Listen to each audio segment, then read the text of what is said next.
Eu acho que nós rasgamos a Constituição. A reação das cotas está nesse ponto. Nós estamos disputando o poder da sociedade. Um poder que sempre foi desigual. Os estragos já começaram. A questão é saber, nós vamos tolerar até quando? Eu me reconheci enquanto negra e via no sistema de cotas uma luta de combate ao preconceito. O que é a cota racial na universidade? É o germe da separação. O medo do conflito é isso, é o medo da transformação. Preto e branco é cor. Só existe uma raça que é a raça humana.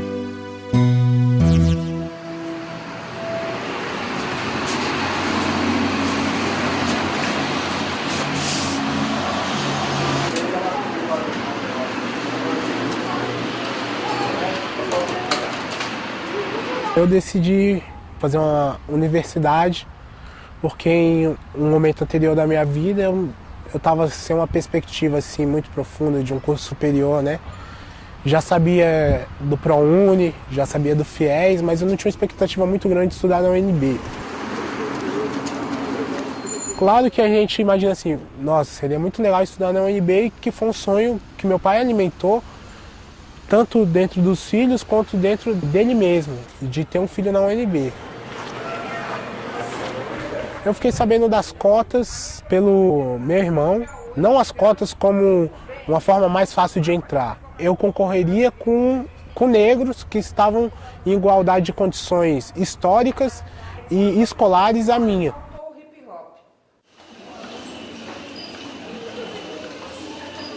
Eu, na verdade, comecei a estudar esse tema das cotas raciais, das ações afirmativas, porque este foi o meu tema de mestrado. Eu acredito que essa opção da UNB por assumir uma universidade racializada está longe de promover a igualdade pretendida. Pelo contrário, incita a racialização na medida em que cria guetos de cidadãos brancos e de cidadãos negros.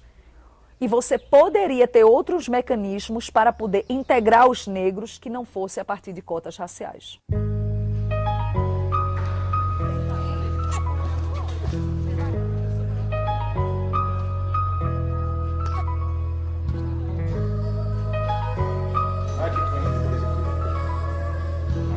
Eu tenho acompanhado o debate sobre cotas raciais ativamente, tanto como lendo e colocando a minha opinião no blog que eu escrevo e que é muito lido aqui na cidade de Brasília. O vestibular mede a inteligência e a inteligência não é afetada pela quantidade de melanina, pelo formato do nariz, pelo tipo de lábio que a pessoa tem, não é afetado. Qual é um país que tem dois grupos étnicos ou raciais praticamente da mesma proporção, como 48, 46, e que um deles reduziu outros a menos de 1% no mundo acadêmico? Mostre-me qual é o país onde isso existe. Se você não tiver cota na graduação, como é que vai chegar lá em cima?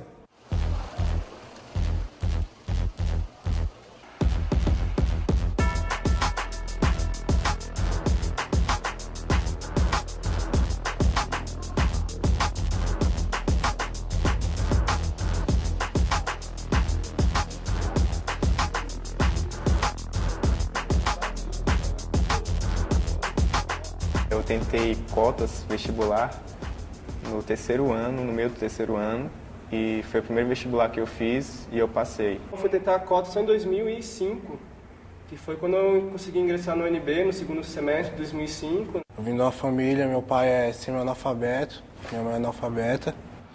Sou bisneto de escravo. Meu pai nasceu no sistema de semi-escravidão. E eu fui o primeiro da minha família a entrar na universidade, seja ela qualquer, pública ou privada. Ninguém na minha família já tinha cursado universidade pública. Aliás, ninguém na minha família que eu saiba tinha cursado uma universidade. O que acabou há 120 anos foi a escravidão. O racismo se fortificou há 120 anos. O debate posterior do Estado e das políticas do Estado no século XX foram políticas de ampliação do racismo no Brasil, não foram políticas de desconstituição do racismo no Brasil. Cota racial não é racismo, porque ela não faz a mesma coisa que faz o racismo.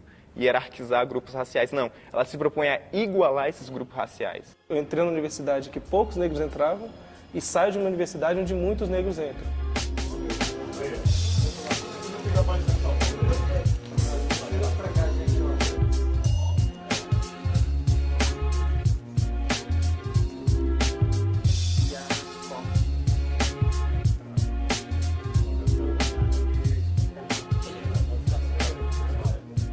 Para mim, causou bastante perplexidade desde a primeira vez que eu ouvi falar sobre cotas. Não é? Eu penso nas pessoas no Brasil, num país democrático, como iguais. E para mim foi muito interessante verificar que estava se propondo, isso antes de serem aplicados, estava se propondo fazer diferenciação por raça, num país cuja Constituição abomina o racismo. Eu vim de uma cultura onde a excelência era valorizada, a excelência acadêmica era valorizada e que era importante você se destacar. Entrei na universidade com um pensamento um pouco nessa linha. Aí quando eu chego na universidade eu vejo que tem na minha sala a nota de corte do Sistema Universal foi 180, mas entrou uma pessoa com 30 no vestibular. Aí eu fico pensando, pô, essa pessoa que entrou com 30, ela tirou a vaga de um garoto que tirou 175. A questão é quando você tem esse estudo, você passa, você se dedica mais e você encontra um colega seu que dividiu os mesmos professores, os mesmos círculos e tá lá e passou por cotas. Essas são pessoas assim que não tiveram nenhuma dificuldade na vida acadêmica para entrar numa universidade do que eu tive. Nós temos que garantir o acesso à universidade desde que essa pessoa tenha a condição de cursar a universidade com uma qualidade boa, que possa sair no mesmo nível dos outros alunos. Essa história de que a pessoa não consegue chegar ao ensino superior ou não consegue se formar porque é negra, porque é mestiça, parda, ou preta, ou marrom bombó, isso é mentira. A gente está num país que está valorizando o quê? Está valorizando a mediocridade, querer colocar na universidade uma pessoa que não interessa o histórico, mas ainda não fez por merecer academicamente.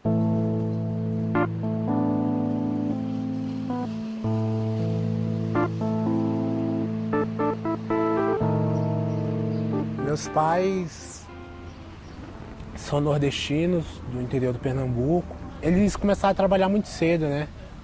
No corte da cana, nas fazendas, produtoras, engenhos de cana-de-açúcar, no regime de semi-escravidão, em que os filhos dos negros das famílias não tinham direito de estudar, né? Meu pai sempre tentou correr atrás dos direitos deles. Ele aprendeu a ler, mas não desenvolveu a escrita. Então ele começou a estudar esses direitos. E como cidadão, ele sempre primou por esse direito de ter uma escola para os filhos dele estudar, uma escola de qualidade. Um grande cientista, simultaneamente.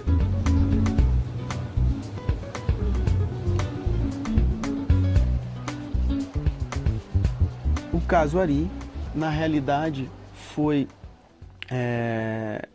um momento difícil para o Departamento de Antropologia, porque em 20 anos do Departamento de Antropologia e 20 anos de programa de doutorado em Antropologia, um aluno negro, o Ari Lima, foi o primeiro a entrar nesse programa em 20 anos. Logo no primeiro semestre ele fez 2 matérias, que ele tirou a nota máxima delas, e no princípio de agosto ele veio me dizer que tinha sido reprovado na matéria obrigatória. Nesses 20 anos, ninguém havia sido reprovado.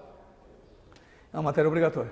E o professor anunciou que se ele pedisse revisão de nota, ia reprovar de novo. Esse professor não conseguiu justificar a reprovação desse aluno, né? Academicamente ele não conseguiu comprovar. Era normal a inexistência de estudantes negros. Isso era naturalizado pelas pessoas. E o debate também no interior da academia era praticamente inexistente. O simbolismo do caso Ari demonstra que a universidade, não só a UNB, mas a universidade no Brasil de uma maneira geral, ela não está acima do bem e do mal. Se essa sociedade é racista, em todas as esferas esse racismo vai aparecer. Assim como apareceu na UNB. Então foi nesse contexto que ficou claro que o ambiente não era favorável que a proposta de cota surgiu. Esse processo era muito maior, porque também existia o movimento social, o movimento negro já tinha proposto na Marcha de Zumbi em 95, que tinha que ter propostas na área de educação. No ano 2001, cresceu a discussão porque houve a reunião de Durban, a terceira reunião mundial, a terceira Conferência Mundial contra o Racismo em Durban, na África do Sul. Não só Durban recomendou a proposta de cotas, as ações afirmativas com cotas no caso brasileiro, como a UNB é que tinha essa proposta de cotas.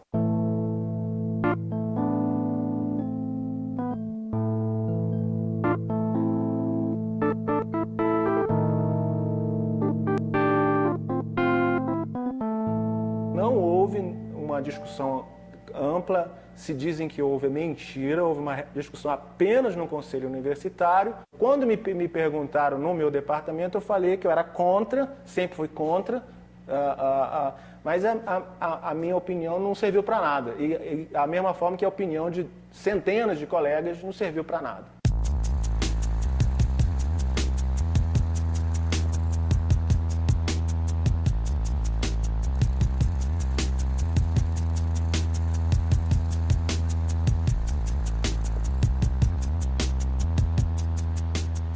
Este abraço simboliza o querer do nosso povo pela justiça. Dos filhos decisórias, mãe, gentil, pátria amada, Brasil. Não reconhecer o nosso direito de entrar na universidade? Tchê, Zumbi, Antônio Conselheiro, na luta por justiça somos todos companheiros. Parem de perseguir a comunidade negra.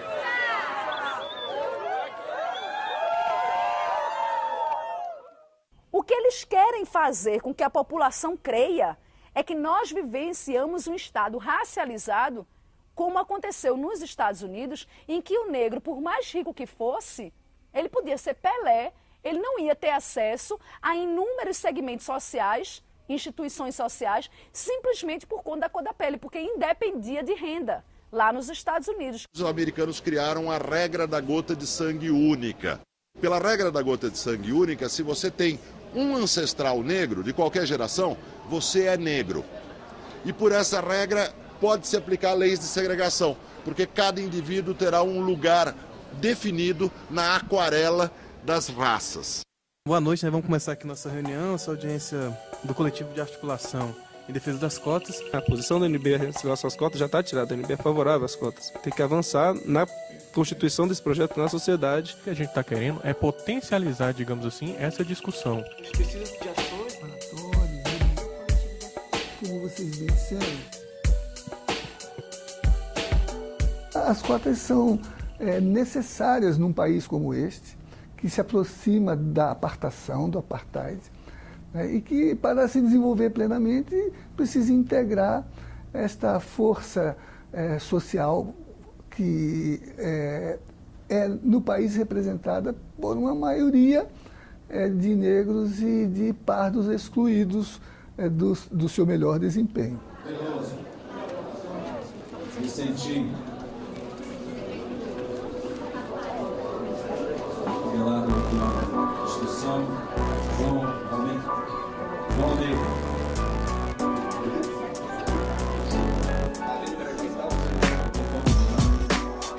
E aí nós vamos votar sem nenhuma instrução nossa. Mesmo nós não chegamos a entendimento. De um estatuto de 72 itens, nós discordamos 5.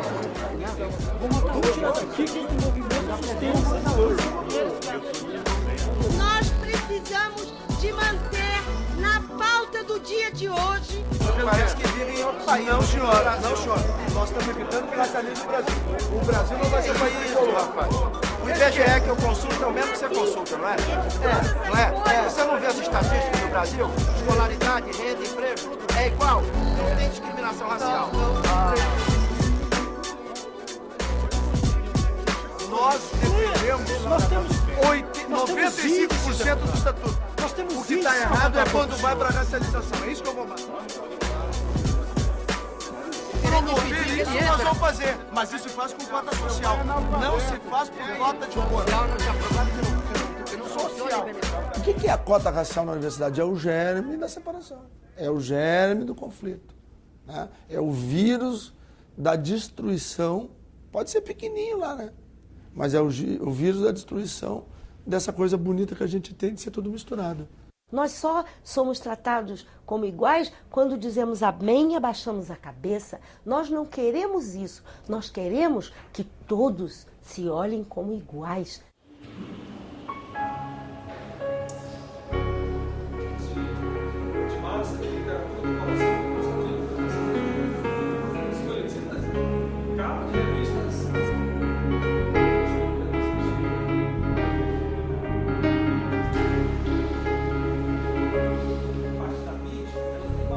Raças não existem, isso não é um debate, não é uma questão de opinião. A ciência hoje é unânime, e nenhum cientista sério usa o conceito de raças humanas. A humanidade é uma espécie monotípica, isso quer dizer que ela não se divide em raças. Nós, cada ser humano, nós possuímos 25 mil genes, dos quais apenas 10 dizem respeito à cor da sua pele, ao formato do seu cabelo, ao tamanho do seu nariz. No século XIX, pelo trabalho de cientistas biológicos, se criou o chamado racismo científico, entre aspas. Se inventaram as raças no campo da biologia. O geneticista Sérgio Pena, que é um geneticista importantíssimo da Universidade Federal de Minas Gerais, ele pegou algumas personalidades negras no Brasil, como foi o caso Neguinho da Beija-Flor e foi o caso também da ginasta Daiane dos Santos. Ele verificou que a ancestralidade genômica de Neguinho da Beija-Flor é 70% europeia. Ou seja, Neguinho da Beija-Flor é mais europeu, ele tem mais ancestrais europeus do que efetivamente ancestrais africanos, apesar de ele, na aparência, ser negro. Por que o Neguinho da Beija-Flor é chamado de Neguinho da Beija-Flor e não de Branquinho da Beija-Flor e não de Europeuzinho da Beija-Flor? Por que o Neguinho da Beija-Flor vem de um grupo, de escolas de samba, etc., de regiões da periferia, que são majoritariamente negras? Se raça existe num sentido biológico, os negros existem, certo? E estão fora das universidades.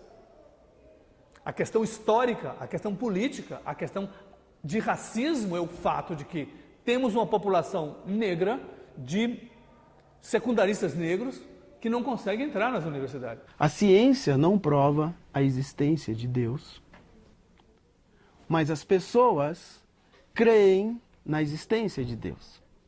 Fazendo um paralelo, a ciência não prova a existência de raça, mas as pessoas creem na ideia de raça.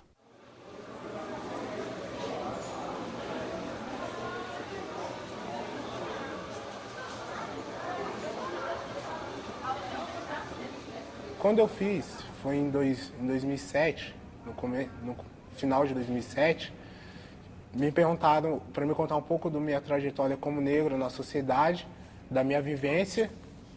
Perguntaram como eu me enxergava como negro nessa sociedade e falar um pouco da minha vida em geral. Perguntas desse tipo, elas visam, na verdade, selecionar futuros militantes de movimentos por preferências raciais.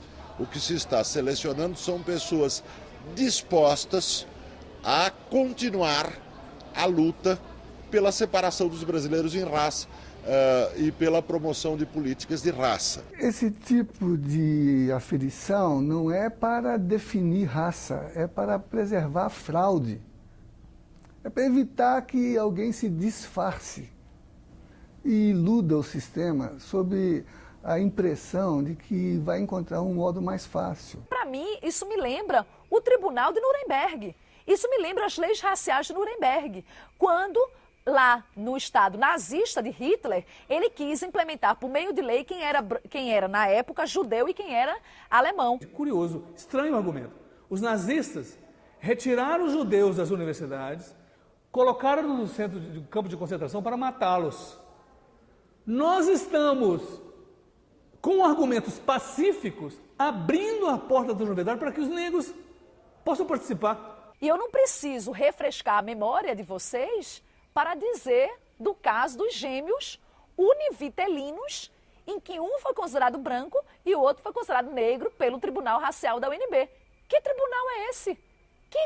Que seita secreta é essa que tem o dom de definir quem é branco e quem é negro no Brasil? Isso não existe. Isso, para mim, é a maior prática de racismo que nós podemos visualizar. E isso está acontecendo aqui na UNB há alguns anos e ninguém faz nada, ninguém toma uma providência e todo mundo finge que não é com eles. Eles passam a vida falando do exemplo dos gêmeos, não é isso? São 2 pessoas. Entram 800 todo ano. Uma política pública, em média, para milhares de pessoas, você tem uma margem sempre de erro.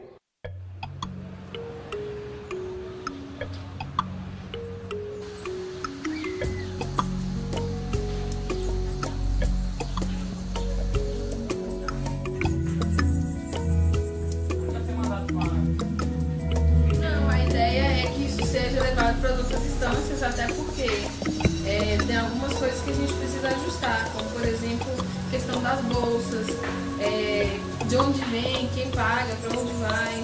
Hoje está em haver comemoração, abertura do Dia da Consciência Negra, vai ter uma exposição lá na Casa de Cultura da América Latina, fica lá no setor comercial sul. Eu participo da coordenação da Fratitude, que é um programa que dá apoio à permanência de estudantes negros, né, estudantes cotistas principalmente. Acho que só o fato de a gente ter entrado na universidade, eu falo não só por mim, mas por todos do grupo, né? Isso já foi, assim, um antes e um depois de toda a nossa família. Porque, em sua maioria, somos os primeiros a cursar a universidade, muitos, o primeiro, inclusive, a fazer faculdade de ensino superior. Então, a gente criou um referencial dentro da nossa família que mudou, teve de mudar também o nosso comportamento, né? A gente vira referência.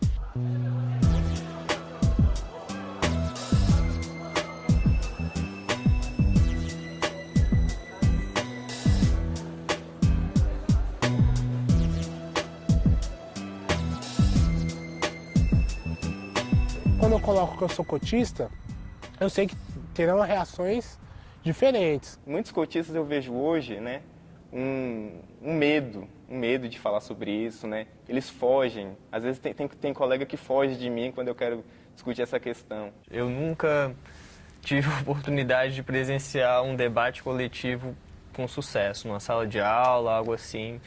Até evita-se porque já sabe-se que gera o caos.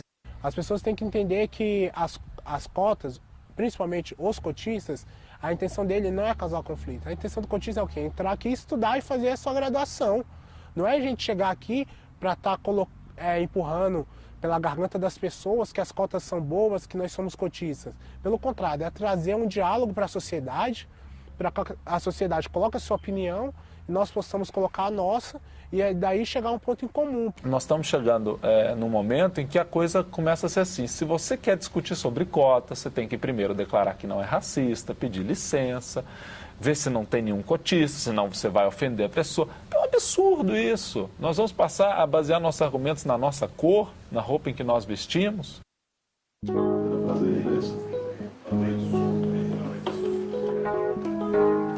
O preconceito pode assumir sinais opostos e contraditórios. O Brasil tem uma situação, desde a colonização, nesse aspecto, uma situação que eu considero melhor. Nós temos sim como ajudar a integrar os negros, sabe de que maneira? Esquecendo a questão racial e fazendo cotas sociais. O fato de hoje, a UNB e Brasília seria um núcleo dessa ideia de reinvenção da identidade brasileira, a partir do conceito do sangue, a partir do conceito da raça.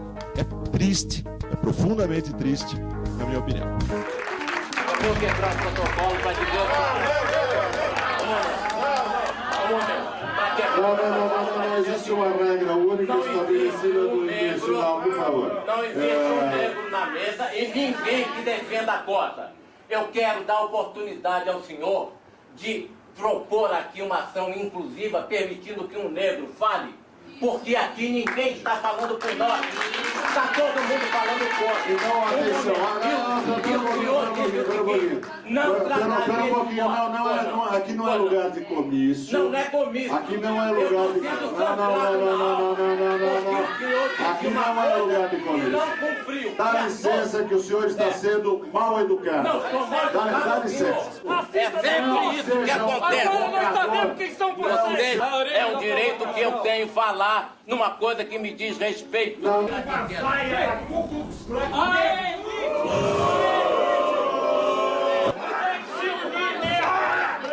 É isso que nós sofremos sempre. É isso. E a branca? E a branca? E a branca? E a branca? E a branca? Que direito você tem? Muito obrigado. Por isso, nós vamos interromper em função da ação provocadora de uma milícia fascista.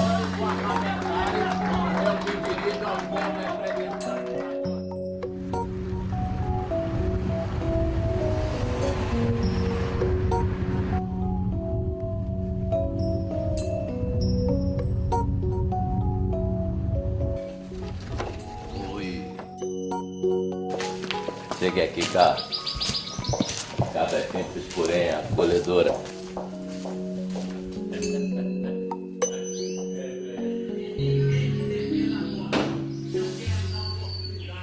E ele achou que eu estava que eu participo de um movimento negro e que fui lá com o grupo. Ainda que tivesse ido, estaria no meu direito, porque ele levou o grupo dele e acha que é tudo normal. E ali eles fizeram exatamente isso.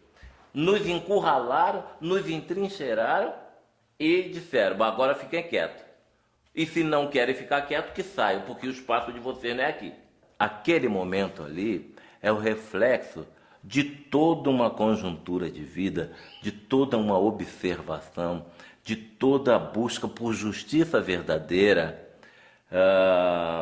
e reparar aquilo que precisa e necessita ser reparado em todos os matizes de nossa vida. O senhor disse que não trataria de Não, por favor, dá licença. É assim que acontece. É preciso que se dê uma... Muitas vezes o movimento negro é agressivo, às vezes você se sente intimidado, tem medo, né? Como aconteceu, por exemplo, no lançamento do livro do Demetrio Magnoli. Eu senti medo naquele dia, tá? de levar alguma bordoada. Quer dizer, não é assim que se discute, tá certo? Quando eu defendi minha tese de mestrado, meu carro foi todo pichado com os seguintes dizeres: sua loira, FDP, e o mérito é burrice e você é a maior prova disso. As pessoas começam a internalizar a ideia de que elas fazem parte de um grupo racial, com líderes raciais, no limite com partidos raciais, com milícias raciais, né, em defesa dos seus interesses de raça. Eles não estão reivindicando uma supremacia racial em relação aos outros, uma supremacia estética em relação a outras culturas. Eles estão discutindo a tragédia da sua colonização num contexto neocolonial. Então, o debate aqui é sobre descolonizar o que a nossa experiência de exclusão produziu ao alienar as populações negras da sua dignidade como pessoa humana.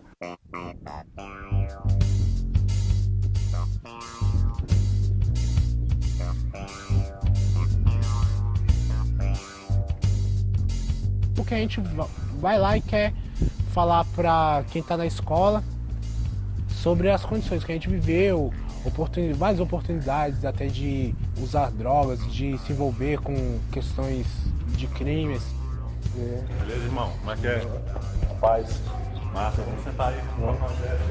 É um lugar onde a gente se sente vivo, a gente sente que a gente pode trazer alguma coisa de boa, colocar uma experiência determinante na nossa vida para essa criançada, para esses adolescentes. Eu acho que eu não sou exemplo para ninguém, mas que eles possam falar, pô, o moleque conseguiu aí, então tem um outro caminho, entendeu?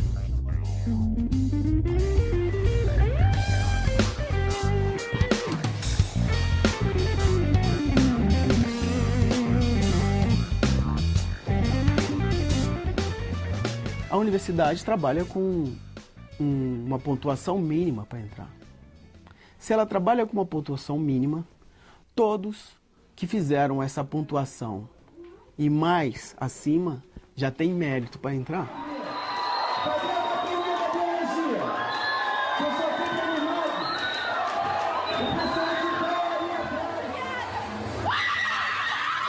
Há cursos na universidade, como por exemplo na engenharia civil, em que há grandes diferenças entre a nota de corte. A nota de corte para cotistas já chegou a menos 120, quando que a nota para entrar para o não cotista é mais de 200. Tanto brancos ou não negros, quanto indígenas, participam de um exame de mérito para entrar, mas entre si, entre iguais. Como lembrava Rui Barbosa, a justiça não é tratar igualmente os que são iguais, mas tratar desigualmente os que são desiguais. A construção que eu fiz do meu processo intelectual para estar passando a prova do vestibular foi um processo com o mesmo merecimento, às vezes até mais, de uma pessoa que estudou em uma outra escola particular, que teve outras possibilidades.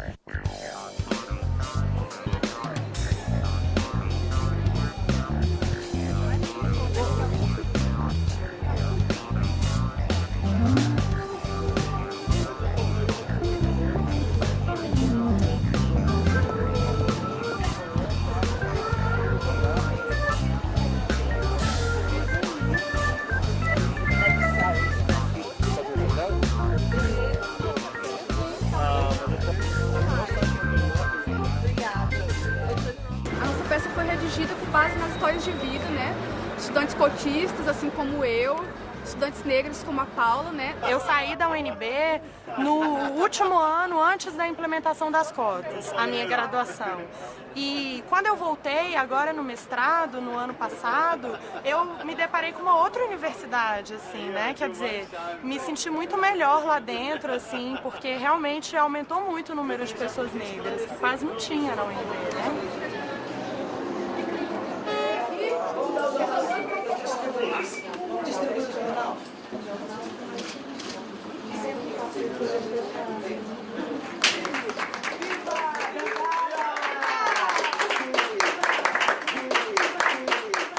O que se faz aqui no Brasil é procurar, muito mais do que estabelecer cotas, jogar fora uma identidade positiva que o Brasil tem. O Brasil tem uma coisa muito negativa, que são as profundas desigualdades sociais, mas tem uma coisa positiva, que é a sua recusa histórica em se dividir em raças. Um país em que a maior festa popular que a gente tem é comandada por negros, que é o Carnaval, tanto no Rio de Janeiro como Salvador, como em todos os estados do Brasil, não pode ser considerado um país racista.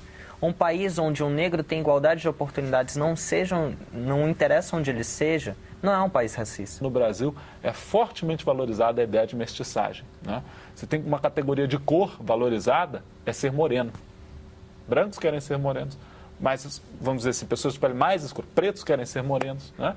Essa é a grande categoria de cor, se for para ser demonstrada, né? Se fala na democracia racial e quando eu saio na rua eu vejo outra coisa, eu vejo olhares diferentes, eu vejo reações diferentes, eu vejo senhoras que seguram a bolsa quando eu passo perto delas e não precisam palavras, não precisam chamar de macaco, não precisam chamar de negrinho, não precisam chamar de sujo ou de imundo ou falar que seu cabelo é ruim, que seu cabelo é uma porcaria.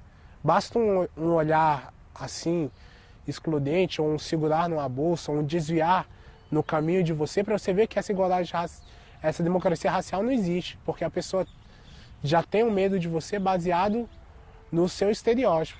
Eu sofri de todas as formas, né? E desde colegas que ficavam xingando, a professores que ignoravam que a gente estava na sala.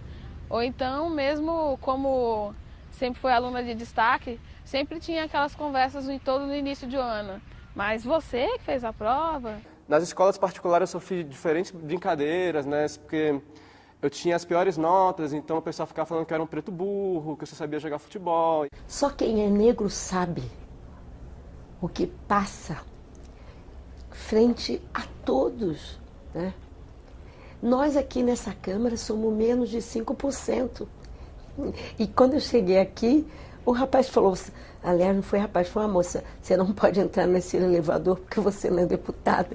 Quer dizer, o negro não pode ser deputada, a negra não pode ser deputada. O racismo do branco, loiro, de olhos azuis no Brasil é descomunal. A metade das mulheres estão oxigenando o cabelo de loiro para poder combater o racismo fenotípico. As pessoas estão se tornando mais claras, com o rosto, passando maquiagem para ver se ficam mais... Todo mundo! A gente não assume que a gente tem uma sociedade racista e sem assumir que a gente tem um erro, como é que a gente vai mudar?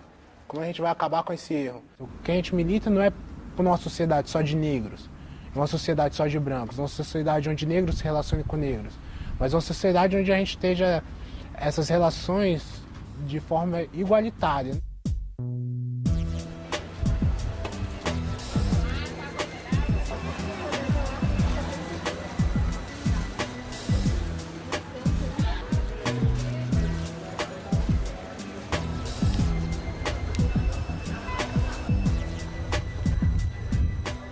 O que é necessário para resolver isso é uma coisa que nenhum governo tem coragem de fazer, que é educação decente para todos. Quando se fala em inclusão social, a gente tem que falar numa revolução no ensino público, na vergonha que é ter escolas públicas que não ensinam. Uma cota social, uma cota para aqueles que são originários das escolas públicas, iria conseguir atingir a finalidade prevista, que é a finalidade de enegrecer a universidade ou enegrecer a administração pública. O que a universidade poderia fazer, todas elas, seria o seguinte: há um problema racial? Então você coloca 20% de cotas raciais. Segundo, nós temos poucos estudantes de baixa renda? Temos, então nós colocamos um recorte de renda também, colocamos 20% para só os estudantes de baixa renda. Ações afirmativas, elas não são a panaceia, mas elas são necessárias para a busca de um caminho de igualdade. As cotas, elas já têm uma virtude. Olha que coisa bem pensada, gente.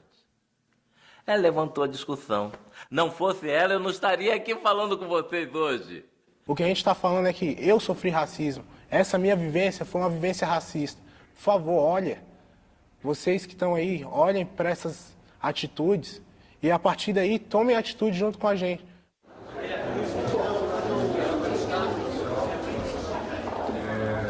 Nós conseguimos chegar a um acordo e um acordo que atende cada deputado foi árdua para que nós pudéssemos instalar essa comissão.